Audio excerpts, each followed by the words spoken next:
Hey guys, it's Miss Cassidy again. So for our activity today, we are going to be making our own playlist, music playlist for Edgar Allan Poe. I'm going to limit you guys to this. I need a minimum of 5 songs.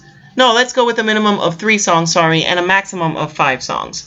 How are you going to come up with a playlist for someone like Edgar Allan Poe? Well, you did research him recently, but I think you still need a little more information about him. So we're going to actually watch a video on who Edgar Allan Poe was, so you guys can get an idea. And if it's still not enough info, you can personally look up his biography, and that way you guys will know a little bit more information on him by creating this playlist. Oh, and by the way, the playlist obviously has to carry censored versions of songs depending on what you guys pick. How are you going to make that playlist? You're going to do it based on what you learned about him as a person and what you also enjoyed from the Telltale Heart. So I hope this video from Brain Pop will give you a little more information on Edgar Allan Poe.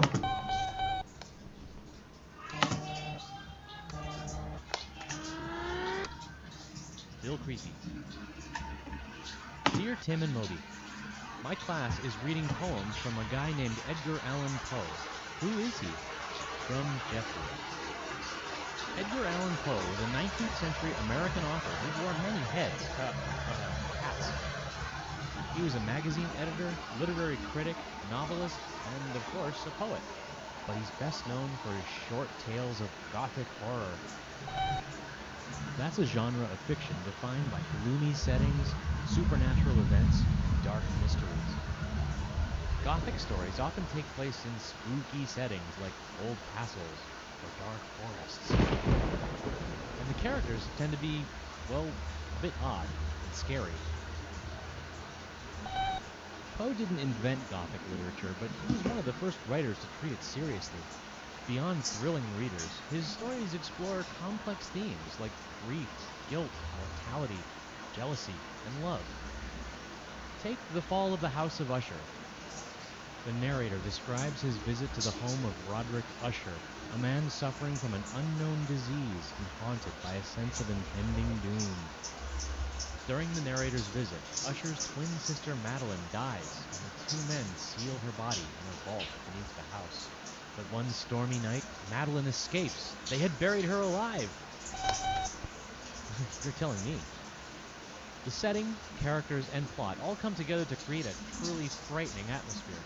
But there's also a lot going on beneath the surface. The house itself is a character, with windows that are vacant and eye-like, probably symbolizing Usher himself.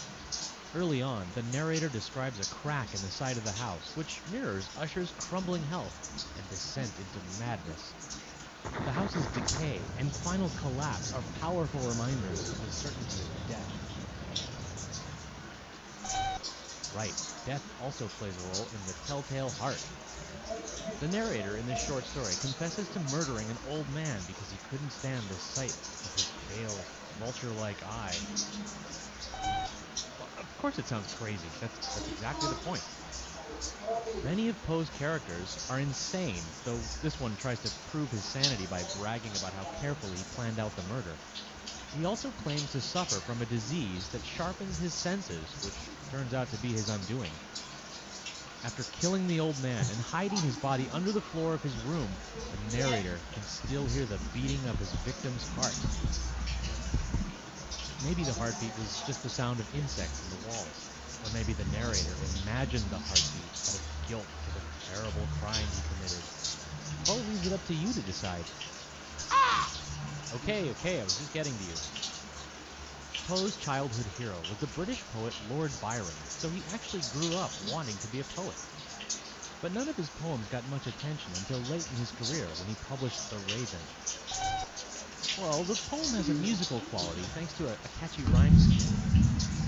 Once upon a midnight dreary, while I pondered weak and weary over many a quaint and curious volume of forgotten lore, while I nodded, nearly napping, suddenly there came a tapping, as of someone gently rapping at my door.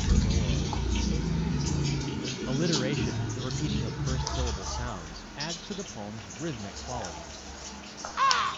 Right, it also has plenty of the Gothic elements you expect from Poe, starting with the Raven itself. In some folklore, a raven is a symbol of the afterlife, which fits perfectly with the poem's theme of lost love. The raven flies into the narrator's study while he's mourning the death of his beloved Lenore. Perched above the door, it pokes at the narrator's grief by repeating one word over and over, nevermore. Yeah, you'd think Poe must have led a tragic life to write all this stuff, but in truth, he experienced his share of tragedy and triumph. As a writer, he achieved great fame and popularity during his lifetime. He enjoyed a happy marriage and even wrote the poem Eulalie as a celebration of romantic love. His wife's chronic sickness and early death may have influenced his dark fiction, though. Still, if you look at Poe's whole body of work, it wasn't all gloom and doom. He wrote humorous articles, including a fake news story about hot air balloons that's considered an early example of science fiction. He's also credited with inventing the modern detective story, almost 50 years before Sherlock Holmes solved his first mystery. Unfortunately, Poe's career came to an early end when he died in 1849. The cause of his death remains a mystery to this day, but his impact is clear. As a pioneer of the short story, he influenced pretty much anyone who later wrote in that form. As a master of Gothic horror, his reach extends beyond literature and into popular culture. His fiction and poems have been adapted many times for television, movies, and theater. And of course, they're still widely read in classrooms everywhere. Nevermore, Moby. Nevermore. So I hope that gave you guys a little bit more of an insight into who Edgar Allan Poe was. Like I said, if you're interested in getting even more info to be able to create your 3 to 5 song playlist, let's make it a little longer. Instead of 3 to 5, let's do 4 to 6. 4 minimum, 6 maximum. I want you guys to pick songs that you really think would describe who Edgar Allan Poe was as a person, and which would also describe the story of the Telltale Heart. Well, that's it for me, guys. I hope you enjoyed reading The Telltale Heart and learning about Edgar Allan Poe. See you next time. Bye.